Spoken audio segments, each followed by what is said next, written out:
Hello student, রীতি ক্লাসরুমে তোমাদের সবাইকে স্বাগত।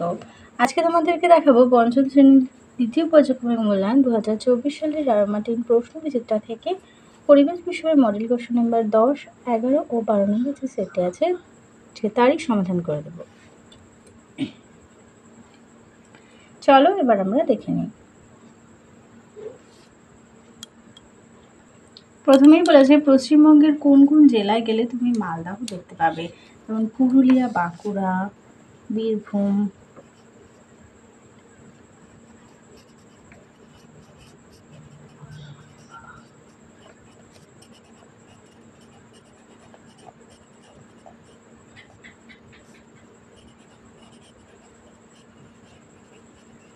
এরপরে আছে নদীমাতৃক সভ্যতা বলতে কি বোঝো? নদীকে কেন্দ্র করে যে সভ্যতা গড়ে ওঠে তাকে নদীমাতৃক সভ্যতা বলে। পৃথিবীর প্রাচীন সভ্যতাগুলো নদীর তীরে গড়ে উঠেছিল, যেমন সিন্ধু নদের তীরে প্রাচীন হরপ্পা সভ্যতা গড়ে উঠেছিল। টাইগ্রিস ও ইউফ্রেটিস নদীর তীরে মেসোপটেমিয়া সভ্যতা ছিল। নীল নদের তীরে মিশরীয় সভ্যতা সৃষ্টি হয়েছিল। পরের প্রশ্ন দেখো, নিত্যবহ ও অনিত্যবহ নদীর দুটি পার্থক্য লেখো। যে সমস্ত নদী বরফ গলা জলে পৃষ্ঠ সারা বছর নদীতে জল থাকে এবং নৌপরিবহনযোগ্য সমস্ত নদীকেই বলা হয় নিত্যবহ নদী, যেমন গঙ্গা, জলঙ্গি ইত্যাদি। আর অনিত্যবহ নদী দেখো, যে সমস্ত নদী বর্ষা জলে পৃষ্ঠ সারা বছর নদীতে জল থাকে না, কেবল বর্ষাকালে নদীতে জল থাকে এবং বর্ষাকাল ছাড়া বছরের অন্য সময় নৌপরিবহনযোগ্য নয়, তাদের অনিত্যবহ নদী বলে, যেমন দামোদর, সুবর্ণরেখা, অজয়, মোরক ইত্যাদি। পরের প্রশ্ন দেখো, গঙ্গা নদী ভারতের কোন কোন রাজ্যের মধ্য দিয়ে প্রভাবিত হয়েছে?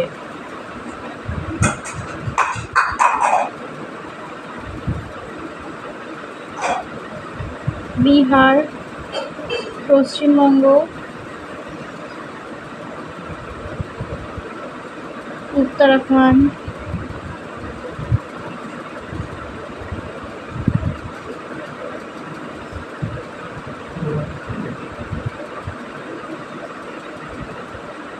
উত্তরাখণ্ড, উত্তরপ্রদেশ।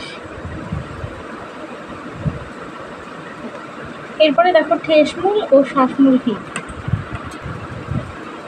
নরম কাদামাটিতে জল কাটা জলপ্রবাহ সহ্য করে যাতে সোজাভাবে দাঁড়িয়ে থাকতে পারে তার জন্য যে মূল দেখা যায় তাকে ঠেসমূল বলে। দেখো যেমন ম্যানগ্রোভ অরণ্যের গাছগুলোর এইরূপ ঠেসমূল দেখা যায়।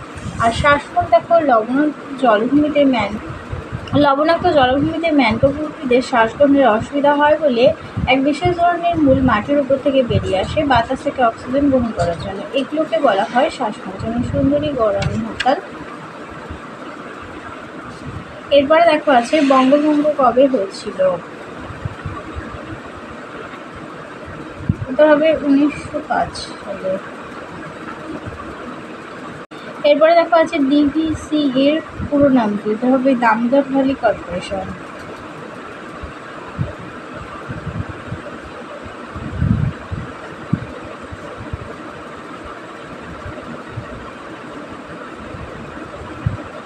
পরের প্রশ্ন, গরান কি ধরনের গাছ? উত্তর হবে ম্যানগ্রোভ। উত্তর হবে ম্যানগ্রোভ জাতীয়।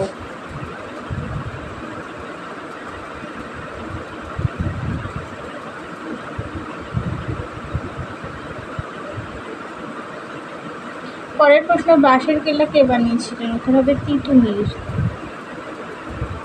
এরপর আছে মেদিনীপুর কোন নদীর তীরে অবস্থিত? কংসাবতী। এবার চলে যাই 2 দাগে। বলেছে জলপাইগুড়ির উত্তর দিকের উচ্চতা কত? উত্তর হবে 1000 মিটার। বোটানিক্যাল গার্ডেন রয়েছে হাওড়া জেলায়। গান্ধীপুরি বলা হয় হাজরাকে। আগে কীটনাশক হিসেবে ব্যবহার করা হতো। কোন শহরটি সমুদ্রের ধারে অবস্থিত? উত্তর হবে দীঘা। চলো এবার 11 নম্বর মডেল সেটটি দেখে নিই। বলেছে নিত্যবহ নদী কাকে বলে? তোমাদেরকে একটু আগেই দেখেছিলাম যে নদীতে সারা বছর জল থাকে, শহরটির আদি নাম ছিল উত্তর হবে তাম্রলিপ্ত।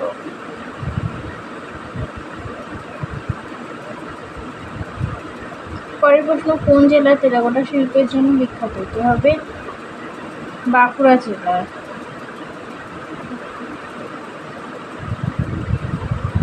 পরের প্রশ্ন, ডিভিসি এর প্রধান দামোদর ভ্যালি কর্পোরেশন। আর ভারতবর্ষের সংবিধান কে রচনা করেন? উত্তর হবে ভীমরাও রামজি আম্বেদকর। গান্ধীবুড়ি কাকে বলা হয়? এটা আমার মাতঙ্গিনী হাজরা। এরপরে দেখো, রেশম কীট পালনের জন্য ড্যাশ গাছের চাষ করা হয়, হবে তুঁত। পরের প্রশ্ন, পশ্চিমবঙ্গের ড্যাশ অঞ্চলে ম্যানগ্রোভ জাতীয় গাছ দেখা যায়, এটা হবে সুন্দরবন। পরের প্রশ্ন, ধান কাটা রাঁধুনির যন্ত্রের নাম কি? এটা হবে হারভেস্টার। পরের প্রশ্ন, পাতার রেল ড্যাশ জেলায় আছে? এটা হবে কলকাতা। পরের প্রশ্ন, পশ্চিমবঙ্গের কমলা লেবুর চাষ হয় কোন জেলায়? এটা হবে দার্জিলিং।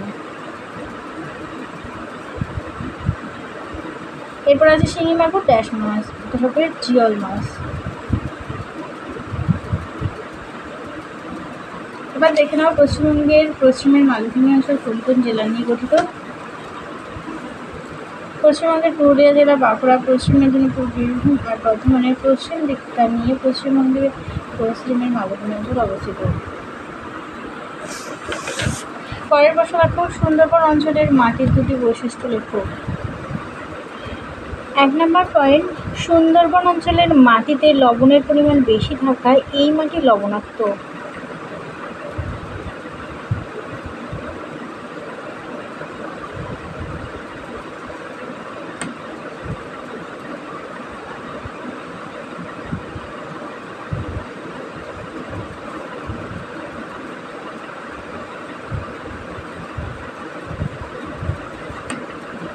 দু নম্বর লিখবে, এই মাটিতে বালি অপেক্ষা কাদার ভাগ বেশি।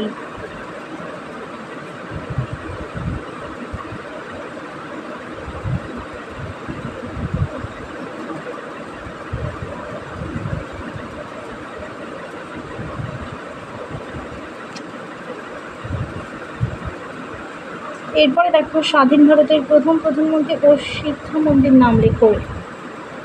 স্বাধীন ভারতের প্রথম প্রধানমন্ত্রী জওহরলাল নেহরু।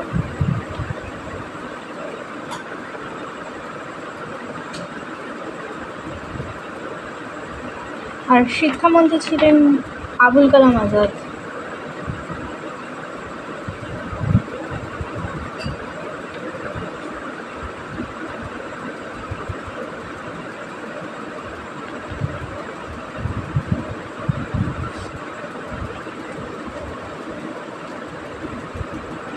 এরপরে দেখে নাও, চাঁদের এক দাগ আছে, সবুজ বিপ্লব কাকে বলে? এর দুটি কুফল লেখো। 1660-এর দশকে ভারতীয় কৃষিতে যে ব্যাপক উৎপাদক বৃদ্ধি ও আমূল পরিবর্তন ঘটে তাকে সবুজ বিপ্লব বলে। এর কুফলগুলো দেখে নাও, বেশি রাসায়নিক সার ব্যবহারের ফলে জমির উর্বরতা হ্রাস পায়, রাসায়নিক কীটনাশকের ব্যবহারে জমির বন্ধু পোকারা মারা যায়, আর ডিপ টিউবওয়েল দিয়ে অধিক জল তোলার ফলে মাটির নিচের জল সংকট দেখা যায়, ডিপ টিউবওয়েল জল ওঠা বন্ধ হয়ে যায়। পরের প্রশ্নটি দেখো, সতীদাহ প্রথা কি? এই প্রথার হ্রদে রাজা রামমোহন রায়ের ভূমিকা লেখো। স্বামী মারা গেলে তার জ্বলন্ত চিতায় সদ্য বিধবা হওয়া তার স্ত্রীকে পুড়িয়ে মারার প্রথা সতীদাহ প্রথা নামে পরিচিত। এরপরে আছে, এই প্রথা হ্রদে রাজা রামমোহন রায়ের ভূমিকা। লিখবে যে 1829 খ্রিস্টাব্দে লর্ড উইলিয়াম বেন্টিংয়ের সহায়তায় রাজা রামমোহন রায় এই আইন প্রণয়ন করে সতীদাহ প্রথা নিষিদ্ধ করেন, তাই তিনি আমাদের কাছে আজও স্মরণীয়। এরপরে দেখো, ধাপ চাষ পদ্ধতির সম্পর্ক লেখো।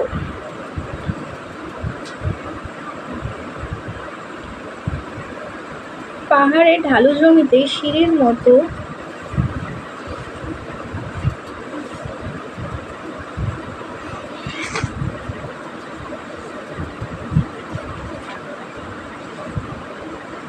ধাপে ধাপে জমি কেটে চাষ করাকেই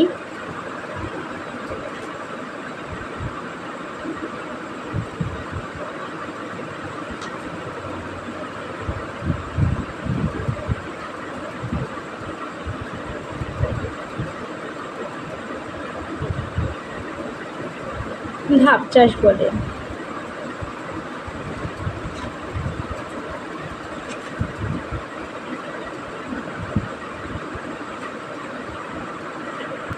এরপরে দেখে নাও 12 নম্বর মডেল সেটটি। প্রথমেই আছে পশ্চিমবঙ্গের সবচেয়ে উঁচু পর্বতশৃঙ্গের নাম, এটা হবে সান্দাকফু। পরের প্রশ্ন, কোন তারিখে প্রজাতন্ত্র দিবস পালন করা হতে হবে? 26শে জানুয়ারি।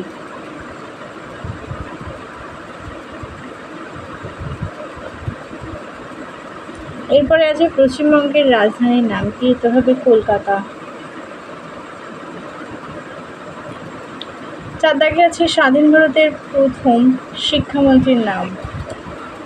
আবুল কালাম আজাদ। হতে হবে মৌলানা আবুল কালাম আজাদ।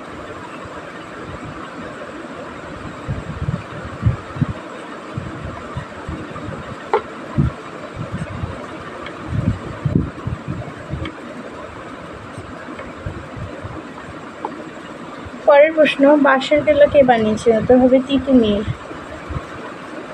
এরপরে আছে ডিভিসি এর পুরো নাম হচ্ছে দামোদর ভ্যালি কর্পোরেশন।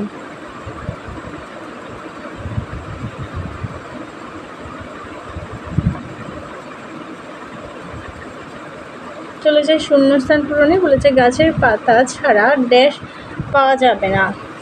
অক্সিজেন।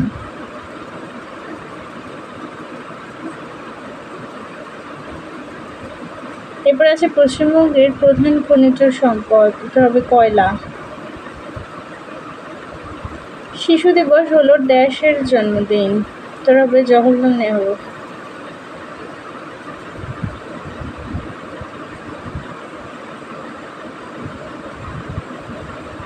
পরের প্রশ্ন, সুন্দরবনের জলের স্বাদ। এটা হবে নোনতা। জলপাইগুড়িতে ড্যাশ অভয়ারণ্য আছে? এটা হবে জলদাপাড়া। এরপর আছে বর্ধমান জেলার মাটি ড্যাশ চাষের জন্য খুব ভালো। তো হবে ধান। 3 দাগে চলে যায়। 3-এর 1 দাগে আছে জমিতে বেশি রাসায়নিক কীটনাশক ব্যবহার করলে কি কি ক্ষতি হতে পারে? 1 নম্বর, জমির বন্ধু পোকারা মারা যেতে পারে। ফসলের উৎপাদন ক্ষমতা কমে যেতে পারে। কি কি কাজ করা নিষিদ্ধ? 1 নম্বর হলো জমিতে অতিরিক্ত কীটনাশকের প্রয়োগ করা নিষিদ্ধ করতে হবে, আর জলাশয় ভরাট করতে হবে। নাম্বার, ডিটারজেন্টের ব্যবহার করা বন্ধ করতে হবে, আর কলকারখানার দূষিত বর্জ্য নিক্ষেপ করতে হবে। এরপরে দেখো, গাছপালার সংখ্যা কমে গেলে আমাদের কি কি ক্ষতি হবে? গাছপালার সংখ্যা কমে গেলে বাতাসে অক্সিজেন কমে যাবে আর কার্বন ডাইঅক্সাইডের মাত্রা বেড়ে যাবে। বৃষ্টিপাত হ্রাস পাবে আর বনের পশুরা লোকালয়ে ঢুকে ক্ষতি করবে। এরপরে দেখো, 2টি লুপ্তপ্রায় মাছের নাম লেখো। কলসে, সরপুঁটি, ন্যাদোস। আর ইংরেজদের অত্যাচারের বিরুদ্ধে লড়াই করে প্রাণ দিয়েছিলেন এমন কয়েকজন শহীদের নাম। ভগৎ সিং, মাস্টারদা সূর্য সেন, ক্ষুদিরাম বসু। এরপর আছে আম চাষ সবচেয়ে বেশি কোথায় হয়? উত্তরটা হবে মালদা ও দক্ষিণ দিনাজপুর জেলায়। উত্তরটা হবে মালদা ও দক্ষিণ দিনাজপুর জেলায়। তাহলে চলো, তোমাদের 12 নম্বর পর্যন্ত মডেল সেটের সমাধান করে দিলাম। আর এখনও যদি চ্যানেলটিকে সাবস্ক্রাইব না করে থাকো তাহলে অবশ্যই সাবস্ক্রাইব করে পাশে থাকা বেল আইকন প্রেস করে রাখো। তাহলে সমস্ত ভিডিও নোটিফিকেশান তোমাদের কাছে পৌঁছে যাবে।